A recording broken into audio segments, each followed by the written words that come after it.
Welcome to the Pharm, where careers grow. This career compounds lesson is designed for pharmacy technician students and recent graduates who are preparing their first pharmacy resume. Even though this lesson focuses on your first pharmacy role, everything we cover today is intentionally setting you up for your second role as well. Pharmacy careers are built in phases, and the resume you create now becomes the foundation for every opportunity that comes next. I want you to approach this lesson exactly like you would if you were sitting in my classroom. Pause when you need to. Take notes. If possible, open a document and start building your resume as you watch. If something doesn't apply to you yet, write it down anyway, because it will apply later in your career. And before we move on, a quick note. If this lesson is already helpful, take a moment to like the video. It helps more pharmacy technician students find structured guidance like this. And if you haven't already, consider subscribing so you don't miss part 2, which builds directly on what we're covering today. By the end of this lesson, you will know how to structure a first pharmacy technician resume that is easy for employers to scan. You'll learn how to translate experience from retail, hospitality, food service, and warehouse roles into pharmacy-aligned language. You'll understand how to list education, certifications, and licensure correctly, and you'll be able to write SMART goals for program completion, certification, and obtaining your first pharmacy role. Career Compounds is built around 2 phases. Phase 1 is your first pharmacy job. This phase is about readiness, showing accuracy, professionalism, and the ability to be trained safely. Phase 2 is your second pharmacy job.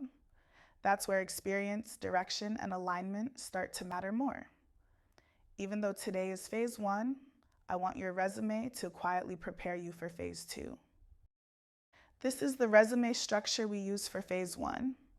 It is clean, scannable, and designed to make it easy for an employer to verify that you are qualified and trainable.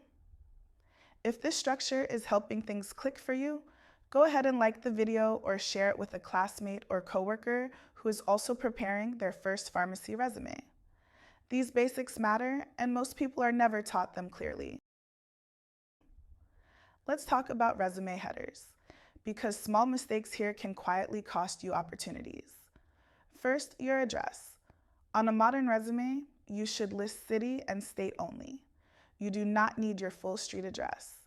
This protects your privacy, and your employer will collect your full address later during onboarding. Next, your name line. Do not add credentials you haven't earned yet. You only add CPHT after you pass the exam and your certification is official. Now, let's talk about email addresses, because this is more important than students realize. Your email address should be professional and easy to identify as you. Something like firstname.lastname@email.com is ideal. If you do not already have a professional email address, you need to create one before applying for jobs. Employers notice this, and unprofessional email addresses can affect whether your resume is taken seriously. This is an example of a clean professional header. Name, city and state, phone number, and a professional email address. LinkedIn is optional but recommended. If you include LinkedIn, make sure it matches your resume and does not contradict it. Until you graduate, your education section must say expected completion. Never list a program as completed until it actually is. Use consistent month and year formatting, and update this section immediately once you graduate. Employers are more interested in whether you completed the program than the individual course titles. Certifications help complete the story of readiness.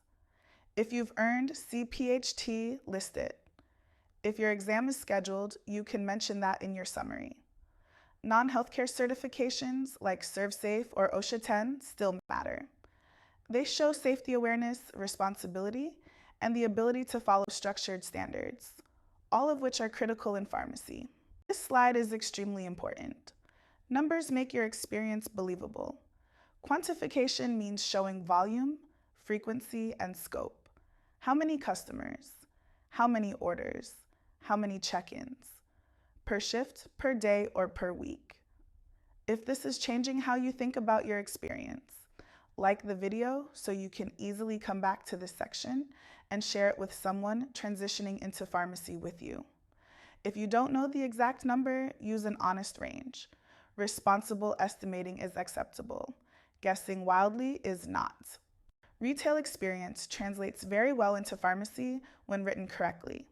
Instead of saying you worked the register, you explain that you processed high-volume transactions accurately and assisted 75 to 100 customers per shift.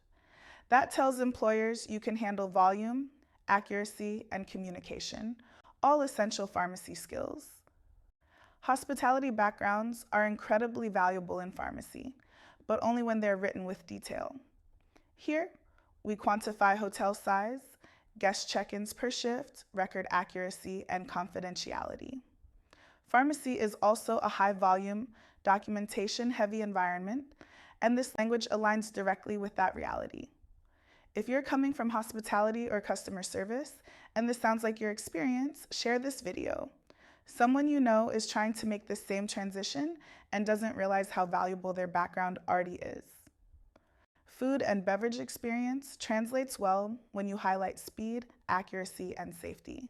Preparing 150 or more orders per shift while following strict sanitation standards demonstrates compliance behavior, which pharmacy employers care deeply about.